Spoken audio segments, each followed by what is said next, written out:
ครับมื้อนี้พามาเลาะตลาดบ้านน้องดอกท่าเนาะมื้อนี้ตลาดแรงเนาะยังบ่ทันเคยมาเนาะเดี๋ยวจะพาเลาะเบิ่งว่าเป็นจังไดเนาะภายในตลาดน้องดอกท่าเนาะสูงมันมีหยังแหน่เนาะตลาดแรงนี่แหละขาดบ่ได้ปลาเผาเลยเนาะปลาเผาเว้าหยังคือเว้าเก่งแท้นะ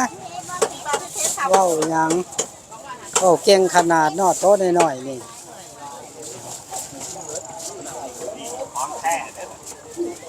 เนาะ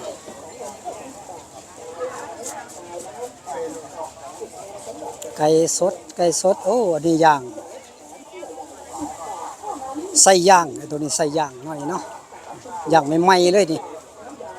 มากก็ทิศเลยบ่ครับนี่โอ้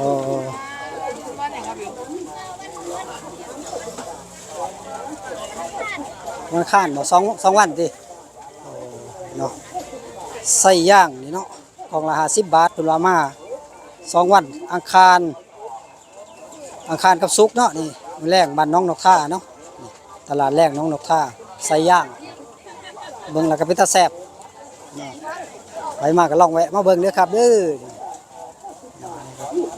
ก็เครื่องในย่างเนาะเพิ่นนี่ขายนี่ประจำบ่ครับนี่ขายประจำเนาะอยู่นี่ประจำ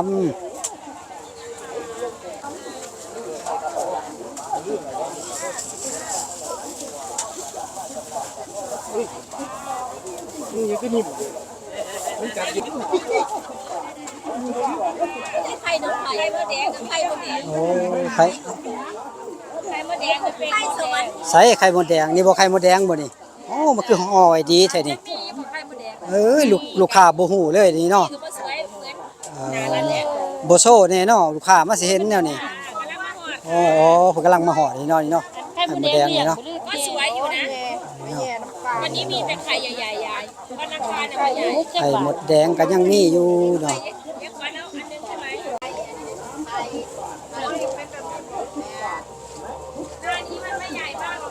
คึกคักคือกันอยู่เนาะตลาดแรงน้องนกท่าเนาะบ้านน้องนกท่าเนาะผู้ใดยังบ่เคยมาก็ลองมาเบิ่งเด้อโอ้นี่ก็ปลาโค้งเพิ่นหั่นมาเรียบร้อยเนาะนี่เนาะปลายังละหั่นแล้วหั่นฮะปลายังก็ปลาปึงห่วยบ่เคยได้ยินเด้อปลาปึงปลาโค้งบ่โอ้นี่เนาะปลาปึงเพิ่นว่าเพิ่นก็เป็นปลาโค้งคือกันเนาะ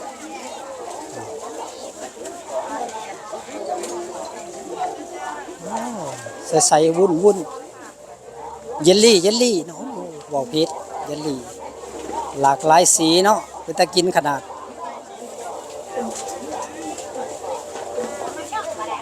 อันนี้ยังโอ้นังหมูสิแม่นนังหมูเนาะนี่นังหมูนังงัวนี่บ่แน่ใจเนาะไอ้นังหมูบ่นี่ครับนังงัวโอ้ยนังงัวเนาะเดี๋ยวมาเรียบร้อยแล้วเนาะนี่อันนี้ก็ต้ม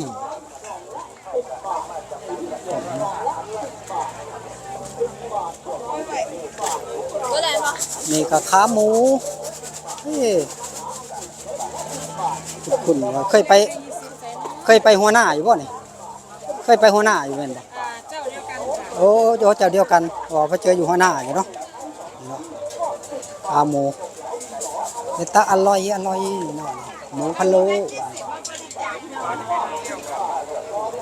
กล้วยท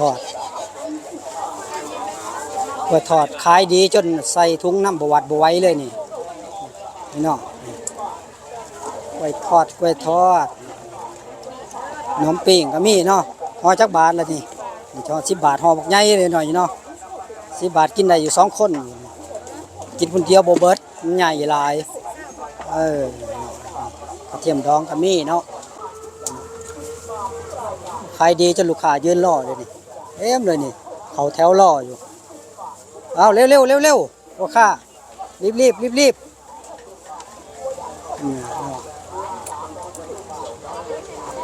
ลูกค้ารอเลย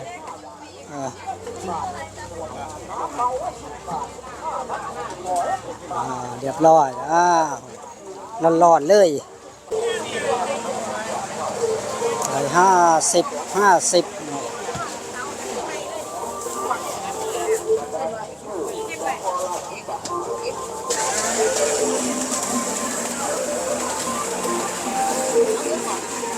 นี่ก็แบบสำเร็จเนาะประเด็เป็นทุงไว้เรียบร้อย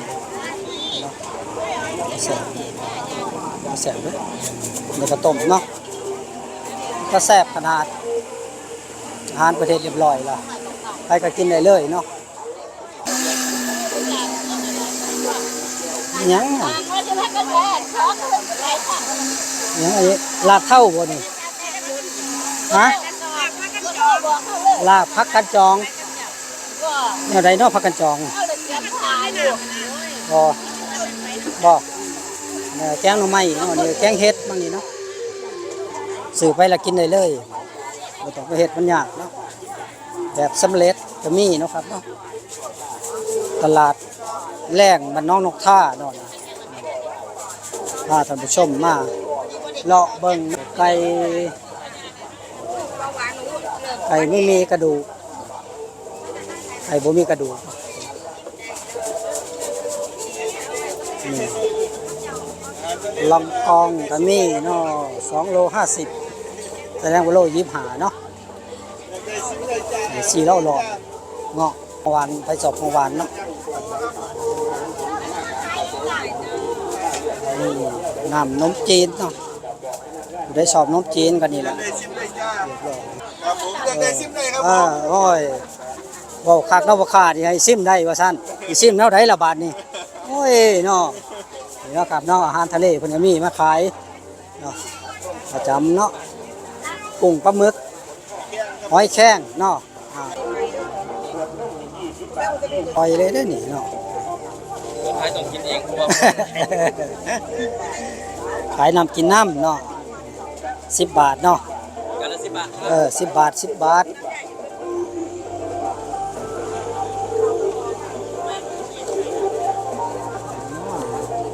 แบบสำเร็จไข่ลูกเขยเนาะครับรอบมาอีกฝั่งหนึ่งแล้วเนาะนี่ก็ขนมไข่หงส์เพิ่นขนมไข่หงส์ตรงนี้เนาะอาหารสำเร็จรูป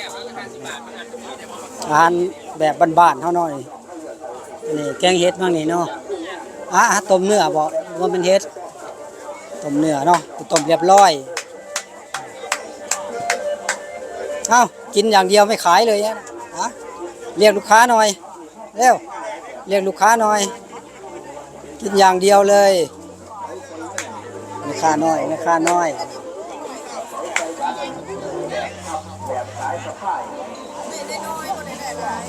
อาหารสดผักสดแบบสำเร็จรูปก็มีเนาะแล้วแต่ลูกค้าชอบแบบใด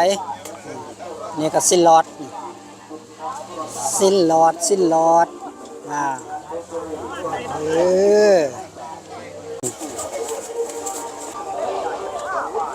ข้าวหัวจีไข่ก็มีพร้อมหอมเนาะผักสดมีครบเนาะตลาดแรงบ้านน้องนกท่าเนาะน้องนกท่ามีวันอังคารครับวันศุกร์เนาะแกงหน่อไม้ใส่เห็ดน้ำนี่ก็แซ่บนะอันนี้แม่นยังอันนี้วายโอ้คุณเอาวายเนาะเปิดปอกเรียบร้อยแล้วเอาไปทำอาหารได้เลยไปแกงได้เลยเนาะอยู่ใกล้กับหน่อไม้พอดีหน่อไม้ก็มีแต่หน่องามๆเนาะหน่อไม้งามอันนั้นต้มเรียบร้อยละอันนี้ก็ต้มเรียบร้อยนี่ผักกระเจียวก็มีไปแกงใส่พอดีเลยเนาะเราไม่ต้ม20 บาท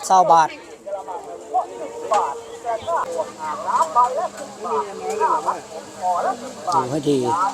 นี่นึกว่าจะไปใช้ฉีดเอาพริกนี่แดงเป็นตะเพ็ดขนาด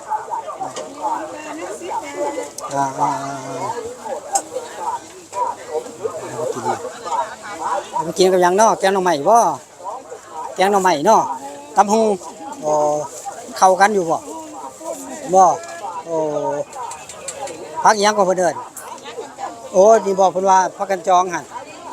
โอ้เมื่อกี้นี่เพิ่นเอาไปออมไปลาบไปหยังเพิ่นว่าโอ้บ่แม่นลาบเท่าแท้เห็นเพิ่นว่าพักกันจองโอ้กันจองไปลาบก็ได้เนาะเพิ่นว่า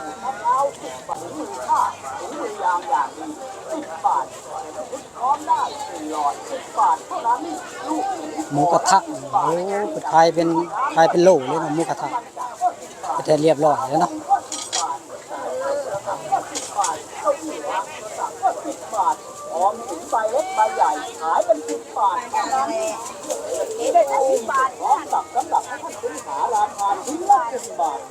ขาดบ่ได้ก็คือสมพักเซียนนี่เนาะบ่สมพักเซียนอ้าวพริกผสมหลายสีเนาะพริกโอ้ยเขาไม่ใหญ่แล้วมาขายเพิ่งมาบวบนี่แสดงว่าบวบปลูกเองเนาะแนวนี้เนาะเปิดปลูกเองเนี่ยเปิดปลูกเองเนาะแนวนี้ปลอดสารเลยนี่กินแล้วปลอดภัยเนาะ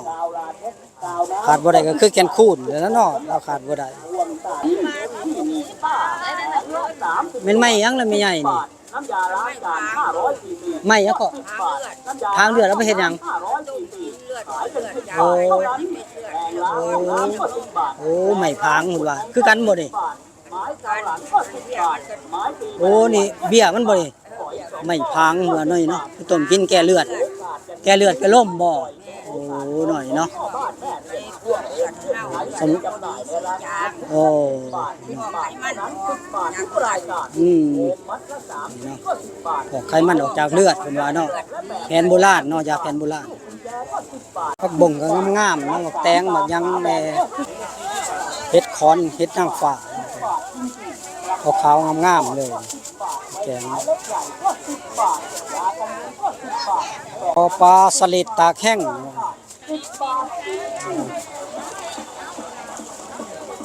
สลิดแดดเดียวโอ้หมักฟักหน่วยบักใหญ่แซ่บเนาะเอาไปแกงใส่ไก่เนาะมีครบเลยเนาะมาตรงนี้แตงมะเขือพริกครบอยู่ทีเดียวจบทีเดียวเลยมาตลาด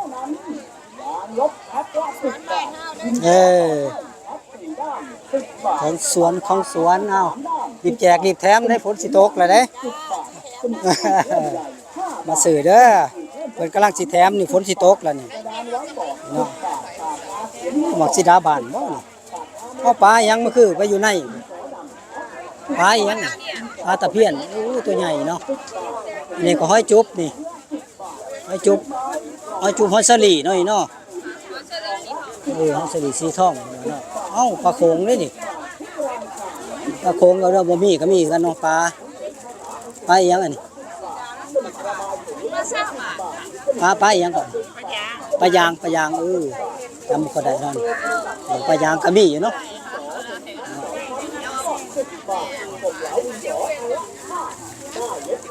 ก็มีอยู่เนาะ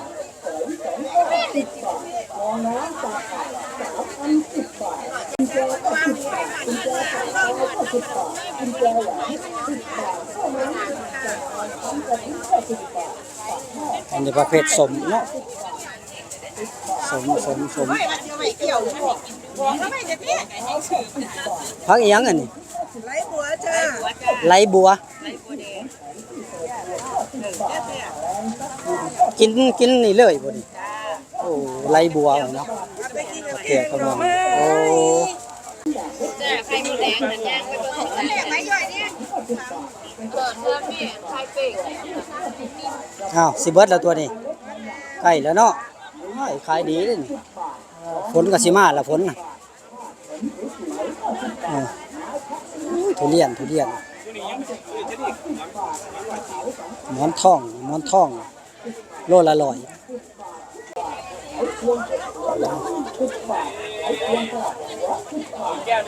ยังมาแรงวันศุกร์มื้อนี้คือคักเป็นพิเศษ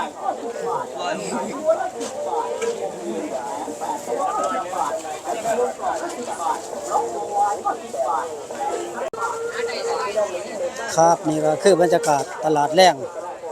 น้องๆน้องท่าวันศุกร์เนาะมื้อนี้เดี๋ยวพาท่านผู้ชมเดินเลาะเบิ่งเลยเนาะสินค้าหลากหลายมาจับจ่ายใส่ซอยกันได้เนาะครับเนาะวันนี้วันอังคารก็วันศุกร์เนาะมื้อนี้พาท่านผู้ชมเดินเลาะเบิ่งเลยเนาะมีทั้งอาหารสดอาหารสำเร็จรูปเนาะเดินไปทั่วตลาดเลยเนาะก็เลยสิมาขอปิดคลิปไว้ตรงนี้อย่าลืมกดไปกด Subscribe กดไลค์กดแชร์ได้เด้อครับเด้อเพื่อเป็นกำลังใจให้ได้ทำคลิปใหม่ๆให้ท่านผู้ชมได้รับชมกันอีกครับสำหรับคลิปนี้ก็ขอปิดคลิปไว้เพียงแค่นี้คลิปหน้าคอยเจอกันใหม่สวัสดีครับ